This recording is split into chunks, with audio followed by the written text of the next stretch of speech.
Eu sou Mário Persona e essas são as respostas que eu dei aos que me perguntaram sobre a Bíblia. Então, depois de nós termos lido aquilo que o apóstolo Paulo fala a respeito do privilégio que os crentes têm, que os cristãos têm, sempre lembrando que quando eu falo crente, eu não estou falando membro de religião evangélica, hein, gente?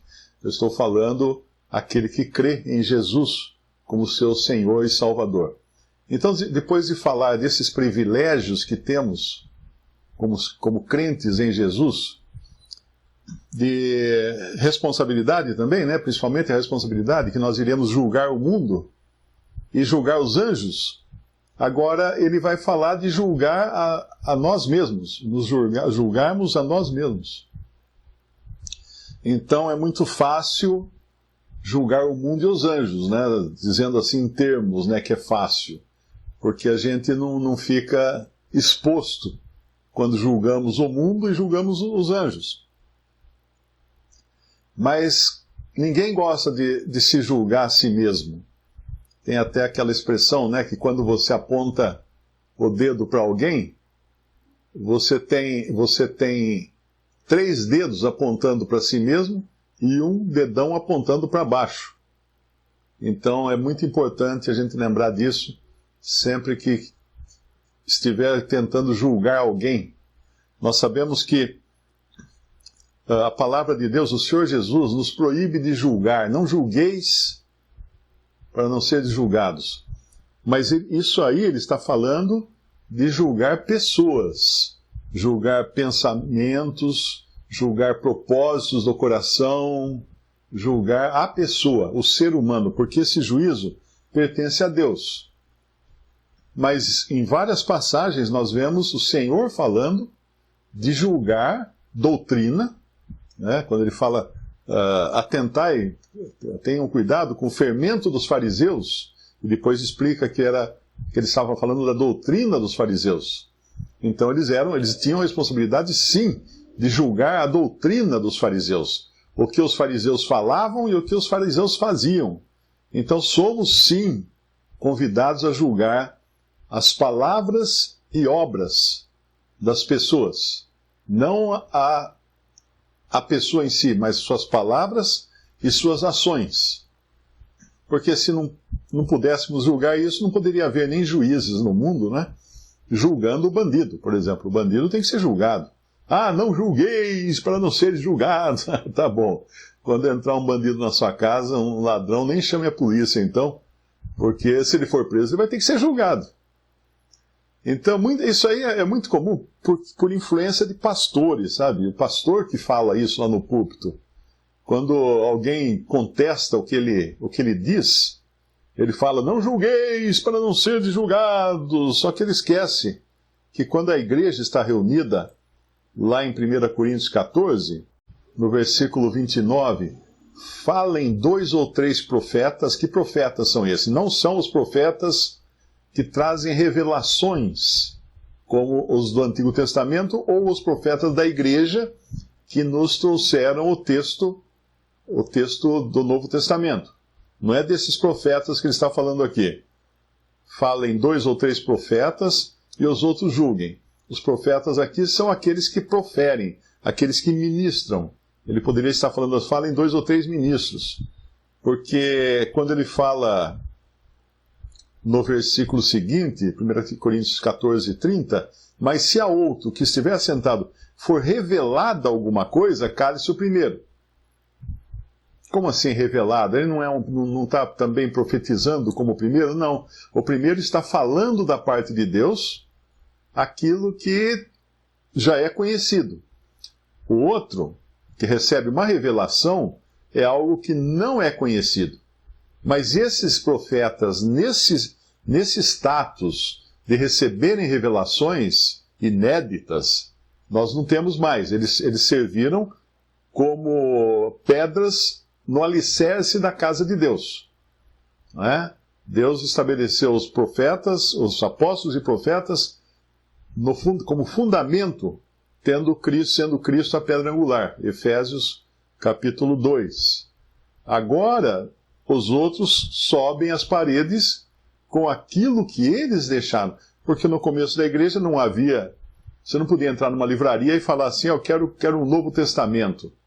O vendedor da livraria fala assim, moço, não tem aqui, ainda está precisando ser profetizado, revelado e depois publicado, porque não existia. Então, nas reuniões da igreja, vinham revelações, mas não é revelação do tipo, revelação barata, que nem essas que tem algumas seitas pentecostais por aí, né? O Senhor, o Espírito Santo, me revelou agora que o Zezinho ali vai casar-se com a Mariazinha lá, né? Não é isso. É revelações do que a palavra de Deus ficou gravado hoje para nós aqui nas epístolas. Aliás, uma vez um irmão, senta que lá vem história, um irmão me contou, né, que ele frequentava uma denominação e a pastora, no meio do culto, apontou para um jovem e falou assim, o Espírito está me revelando que o Joãozinho ali, o fulano ali, vai se casar com a fulana lá. E apontou para uma outra irmã, sentada também na fileira da frente, né? Aí a irmã falou assim, mas pastora, eu já sou casada. Aí ela falou assim, se não fosse... Até parece, né? Revelou. Esse pessoal eles devem ser grandes consumidores de óleo de peroba, porque isso tem que ter muita cara de pau para falar um negócio desse, né? E ainda dá essa saída, se não fosse, que Espírito Santo é esse? Não é Espírito Santo? Isso é a cabeça da profana lá que falou isso. Mas voltando então, aqui ele vai, estamos em 1 Coríntios capítulo 6, versículo 9. Então nós vimos nos versículos anteriores falar de julgamento do mundo e julgamento dos anjos. Agora vamos ver o julgamento próprio. Esse aí é o que nós não gostamos de fazer, porque aponta 3 dedos para nós e um dedão para baixo, né? Mostrando que as nossas obras, os nossos atos são sempre dignos de correção. E ele começa no versículo 9 de 1 Coríntios 6, não sabeis que os injustos não hão de herdar o reino de Deus? Então, é muito importante entender isso. Aqui no grego, deixa eu ver como é que fala injustos aqui. Que palavra que ele usa? Adicos. Malvado, pecaminoso, que comete fraude, que viola a justiça. Essa é a palavra grega para injustos. Não hão de herdar o reino de Deus? Aí ele vem com uma lista, né, no versículo 10, 1 Coríntios 6, 10. Não erreis, nem os devassos, nem os idólatras, nem os adúlteros, nem os efeminados, nem os sodomitas, nem os ladrões, nem os avarentos, nem os bêbados, nem os maldizentes, nem os roubadores herdarão o reino de Deus. Será que eu me encaixo em alguma dessas categorias aqui?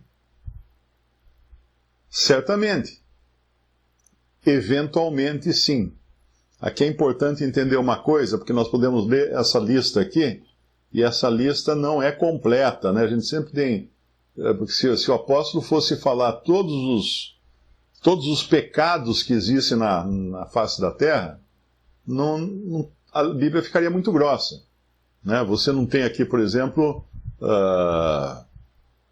pessoas que abusam de crianças, né?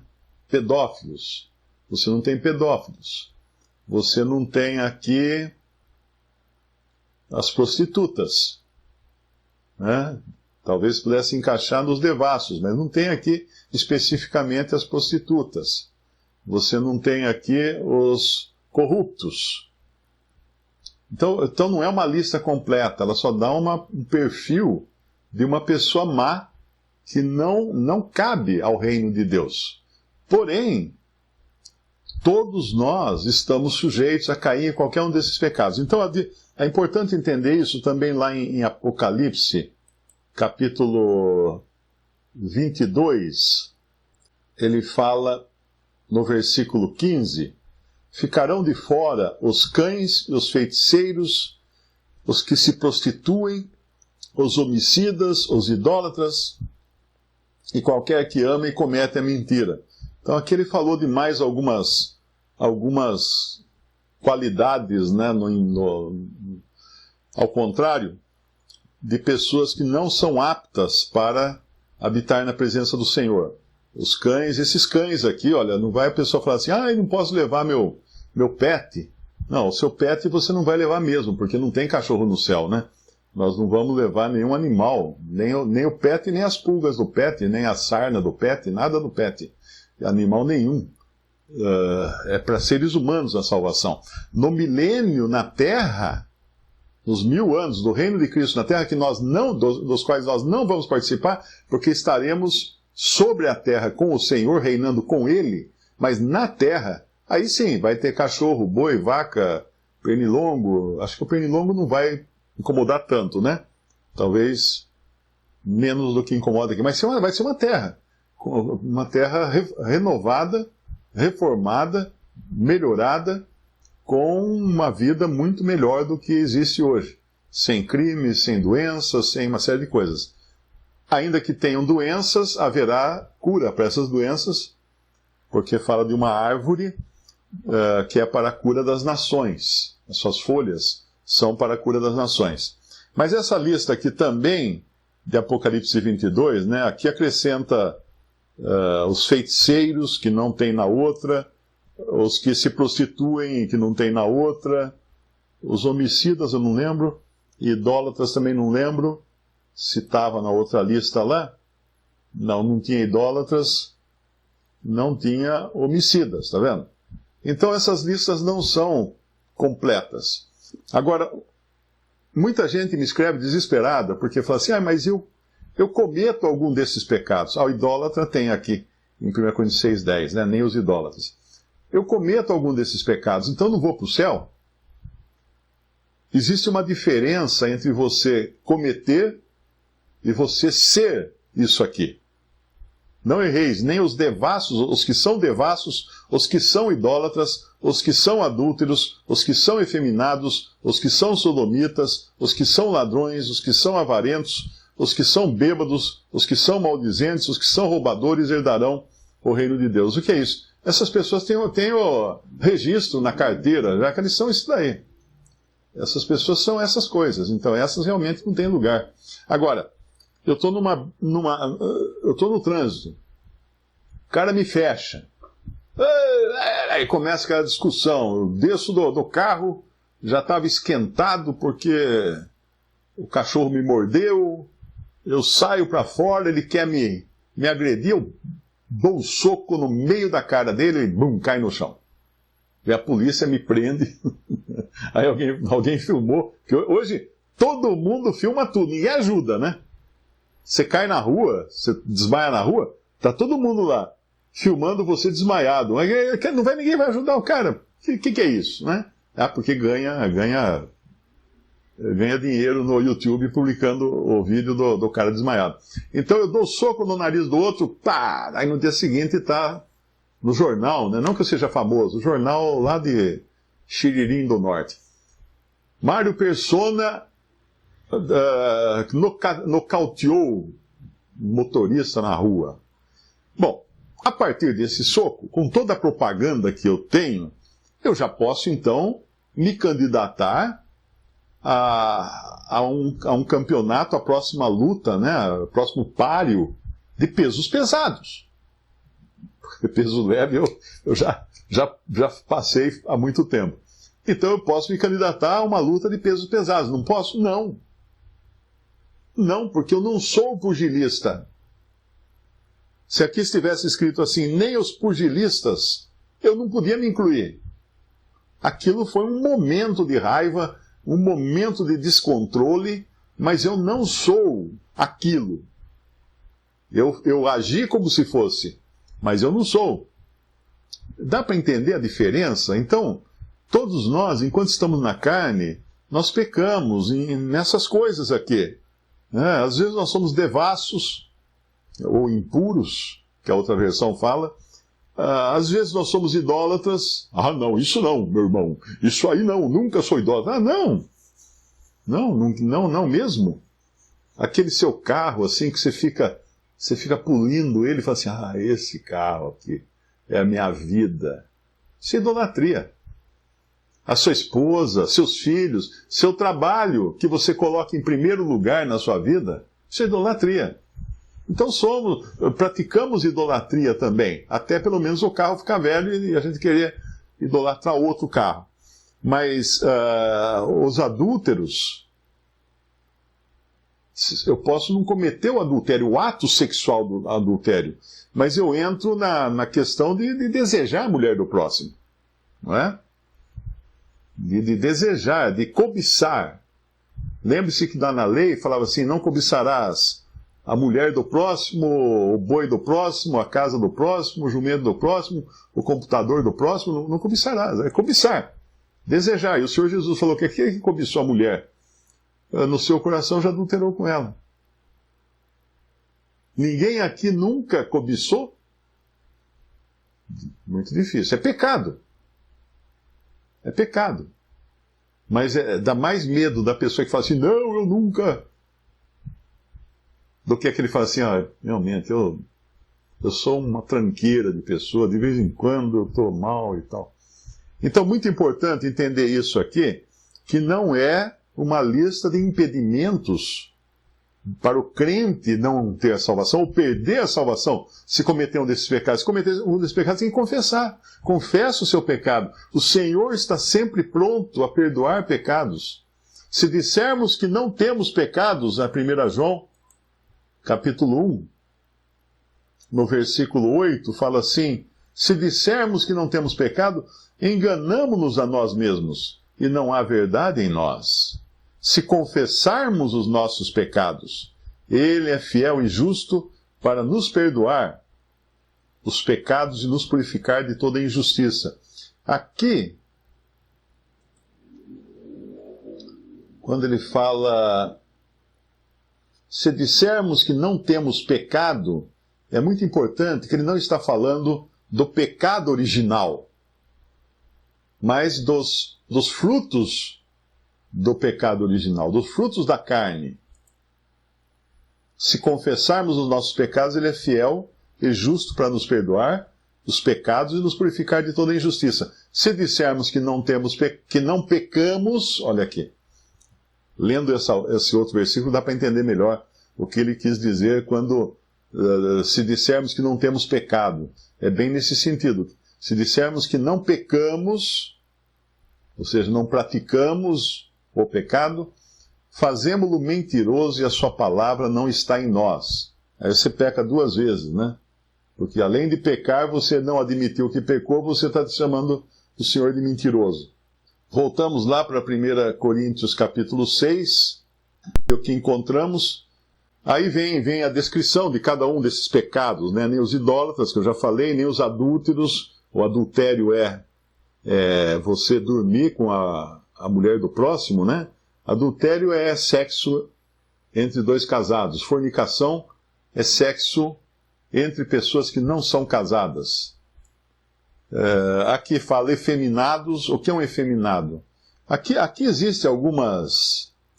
Tem gente que pega essa passagem e depois fica querendo destrinchar ela. Como que está esse efeminado? No grego fala de malakos, mole, macio, afeminado, rapaz que mantém relações sexuais com um homem, de um homem que submete o seu corpo à lascívia não natural, um homem que se prostitui. Então esse aqui é o significado da palavra grega malakos. Nem os efeminados, nem os sodomitas. Aqui outra palavra grega que significa arsenokoites no grego. Alguém que se deita com homem e com mulher, sodomita, homossexual. Então, para resumir, o efeminado é o que faz o papel da mulher no ato sexual. O sodomita é o que faz o papel do homem no ato sexual. Por isso que sodomita vem de Sodoma, o nome da cidade onde os homens queriam pegar os anjos, que estavam na forma de homens. Por isso chama sodomita. Eles queriam abusar. Lá em Gênesis fala assim, traze-os para fora, né? Falando para Ló. Ló, traze-os para fora para que os conheçamos. Esse conheçamos, né, no sentido de dar a mão, fala assim, como vai, tudo bem? Esse conheçamos é ter uma relação sexual. No Antigo Testamento, muitas vezes, fala de um homem que conheceu uma mulher e ela engravidou, ela teve um filho. Então, é a relação sexual. Meus ladrões, não precisa nem falar o que é ladrão. Agora, ladrão, você pode ser ladrão de diversas maneiras, viu? Às vezes, uma pessoa trabalha numa empresa e todo dia ele esquece a caneta da empresa que ele pôs no bolso. No fim do ano, ele abre uma loja de caneta, né? Isso é ladrão. Quando você pega o que não é seu e você não está autorizado a pegar, isso é roubo. É que a gente tem na cabeça que roubo é só algo acima de um determinado valor, mas não é. Não é, qualquer coisa é roubo. Qualquer coisa é roubo. E eu me lembro sempre daquela historinha, né, da velhinha e da lambreta. Tem uma velhinha que ela passava todo dia na fronteira do país, pilotando uma lambreta com um saco de areia no bagageiro, né? Aí o guarda parava a velhinha, abria o saco de areia, despejava, procurava tudo para ver se tinha alguma coisa e não tinha nada no saco, só tinha areia. Ele punha a areia de volta, punha o saco na lambreta e a velhinha de novo ia embora. Na outra semana a velhinha de novo, saco de areia, e procurava e nada. Bom, passaram meses. Um dia o guarda parou a velhinha e falou assim, dona, eu vou me aposentar, hoje é o meu último dia. Eu sempre trabalhei aqui, conheço a senhora de muito tempo, e a senhora sempre passou aqui com esse saco de areia no bagageiro, mas eu tenho comigo que a senhora faz contrabando. E nunca consegui pegar. Então eu não vou prender a senhora, mas por favor, conta o seu segredo. O que a senhora está contrabandeando? Ela falou, lambreta. Lambreta. Então muitas vezes aquilo que não parece um roubo, um crime, porque é pequeno, porque todo mundo faz, porque isso, porque aquilo, é roubo. É roubo. Visite respondi.com.br. Adquira os livros ou baixe e-books. Visite 3minutos.net. Baixe o aplicativo.